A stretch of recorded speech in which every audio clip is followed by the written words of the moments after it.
이번 주에는 회원들의 개인정보 수집 약관과 관련한 논란이 또 있었습니다. 최근 인터넷 기업들 사이에서 비슷한 일들이 연이어 벌어지고 있는데요. 이번엔 모바일 쪽이었습니다. 이 소식으로 10월 첫째 주 알짜 뉴스 시작합니다. 스마트폰 메신저 어플리케이션 카카오톡이 사전 공지 없이 개인정보 수집 약관을 변경하며 물의를 빚었습니다. 개인정보 추가 수집에 동의한 회원에 한해 실명과 주민번호, 주소 등을, 휴대폰 결제 시에는 전화번호와 카드번호 등을 수집할 수 있다는 등의 내용이었는데요. 이를 한 네티즌들이 공지 없이 신용카드 정보까지 수집하는 것에 대해 반발하기 시작했고, 결국 카카오 측은 공식 사과문을 발표하고 반드시 동의 후에만 해당 정보들을 수집할 것을 강조했습니다. 로지텍이 구글 TV 레뷰를 공개했습니다. 애플 TV와 같은 셋톱박스 형태로 출시되는 레뷰는 사용자의 모든 콘텐츠를 통합 인터페이스를 통해 제공하는 것을 목표로 내세웠습니다. 또 검색을 강조하기 위해 무선 키보드 리모컨이 별도 제작됐고 구글 크롬 브라우저, 어도비 플래시 10.1을 지원합니다. 가격은 애플 TV보다 $200 비싼 $299.99이며 오는 12일에는 소니가 완제품 형태의 구글 TV를 공개합니다. 아이패드가 빠르면 다음 달 중으로 국내에 선보일 가능성이 있다고 KT 표현명 사장은 밝혔습니다.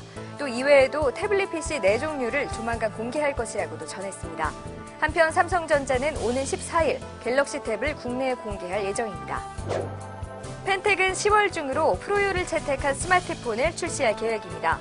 정전식 터치 방식의 3.5인치 WVGA 디스플레이와 500만 화소 카메라, 지상파 DMB 등을 탑재할 것으로 알려졌습니다. 지난달 크롬 브라우저의 세계 시장 점유율이 약 8%를 기록한 것으로 넷 애플리케이션스의 조사 결과 나타났습니다. 지난해 10월에 비해 2배 증가한 수치입니다. 한편 스택카운터의 조사에서는 지난달 인터넷 익스플로러의 점유율이 처음으로 50% 아래로 떨어졌습니다. 마이크로소프트는 오는 11일 뉴욕에서 윈도우 폰 7을 발표합니다. 윈도우 폰 7은 내년 봄까지 북미와 유럽 시장에 먼저 출시되며 국내에는 내년 하반기에 들어올 것으로 보입니다.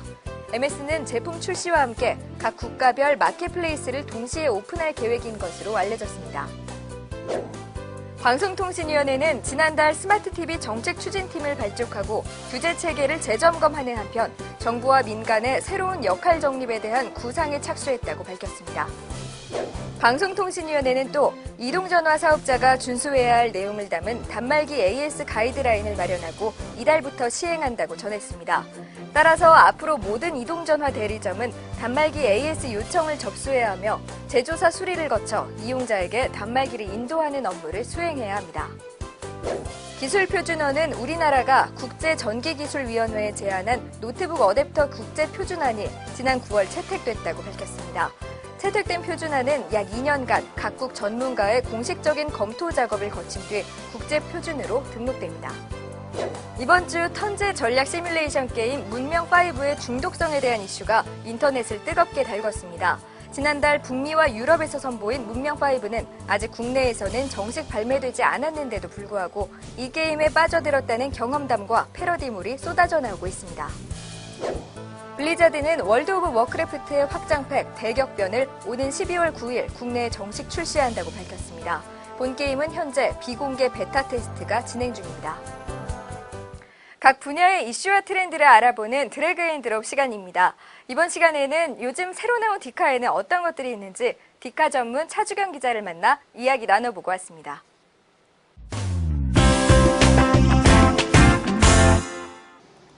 디카 시장이 한동안 잠잠했잖아요. 근데 얼마 전에 사진 전시회 포토키나가 열렸다면서요?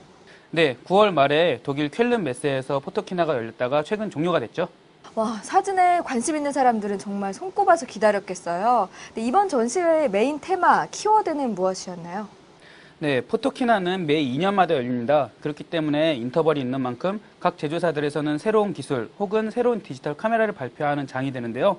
올해 열린 포토키나 2010 역시 혁신적인 신제품과 신기술이 아주 많이 발표가 됐습니다. 네, 디카 시장만 해도 유명 브랜드가 꽤 되는데요. 이번에도 다양한 제품들이 출시가 됐을 텐데 눈에 띄는 제품은 어떤 것이었나요?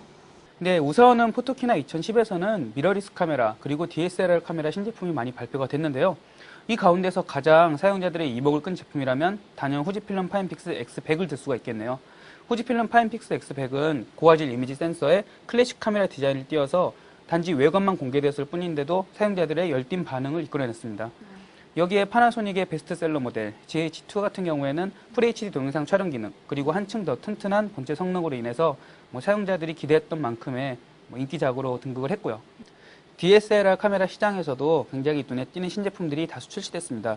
이 가운데 올림푸스의 플래그십 DSLR 카메라 E5는 이전 모델인 E3가 지녔던 방진방적 기능과 흔들림 보정 기능을 토대로 HD 비디오 레코딩, 그리고 한층 향상된 본체 성능이 매력적인 DSLR 카메라입니다. 네. 펜탁스에서도 K5라는 풀스펙 DSLR 카메라를 선보였는데요. 이전 모델인 K7에 비해 풀 HD 동영상 촬영 기능과 더 강력해진 AF 포인트, 그 밖에 본체 성능도 향상돼서 사용자들이 굉장히 눈길을 많이 주고 있는 DSLR 카메라입니다.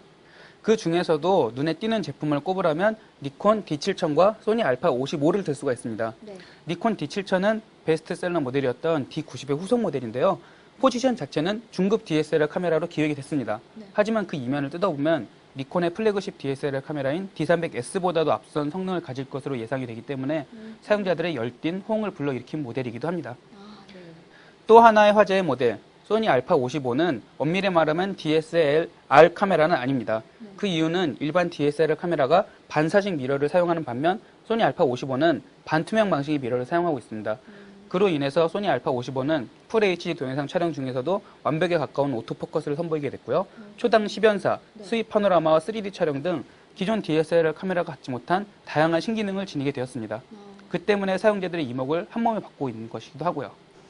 네, 근데 이런 세계 디카 시장과 국내 디카 시장 동향을 살펴보면 차이점이 있는지, 또 아니면 우리 국내 시장은 지금 어떤 상황인지도 말씀 좀 해주세요. 국내 DSLR 카메라 시장은 세계적으로도 굉장히 이질적이면서도 트렌드를 이끌어 나가는 리더 역할을 하고 있습니다. 그렇기 때문에 포토키나에서 발표된 신제품들과 국내 발매 일정이 거의 큰 차이가 나지 않고 실시간으로 해외에서 출시된 제품이 우리나라에서도 거의 바로 출시되는 현상이 일어나고 있고요. 네. 우리나라만의 독특한 점이라면은 오히려 국내 시장의 가격이 싸다는 점을 들 수가 있겠습니다. 보통 엔이나 달러로 결제가 되는데 이 경우 해외 가격이 더 비싸게 느껴지기 마련인데요. 국내 출시 가격은 해외에서 발표된 가격보다 훨씬 낮게 책정이 되는 것이 보통이어서 국내 사용자들은 오히려 해외보다 더 싸게 제품을 구입할 수 있다는 장점을 지닌다고 하겠습니다. 네, 그러면 이어서 하반기 디카 시장 전망도 좀 부탁드릴게요. 국내 디지털 카메라 사용자분들은 굉장히 흥미진진한 하반기를 보내게 되실 겁니다. 포토키나에서 발표된 니콘 D7000, 소니 알파 55와 캐논 EOS 60D, 올림푸스 E5 등의 신제품들이 전부 해외 발매일과 거의 같은 시기에 국내에 들어올 예정이기 때문에 2010년 국내 하반기 디지털 카메라 시장도 이들 DSLR 카메라 그리고 미러리스 카메라 신제품들이 난립하는 굉장히 흥미진진한 시장 경쟁 양상을 보일 것으로 예상합니다.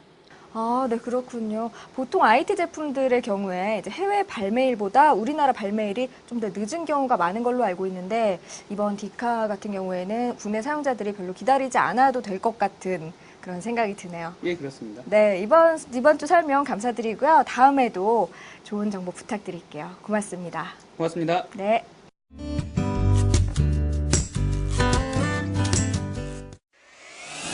GQ-INC는 풀타워 타입의 NGXT 팬텀 케이스를 출시합니다.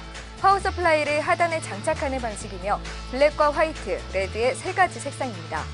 안쪽과 바깥쪽이 같은 색상으로 도색됐으며 5.25인치 외부 베이 5개와 3.5인치 베이 7개를 갖췄습니다. 앞면과 옆면에 수동 속도 조절이 가능한 펜 4개가 장착됐습니다.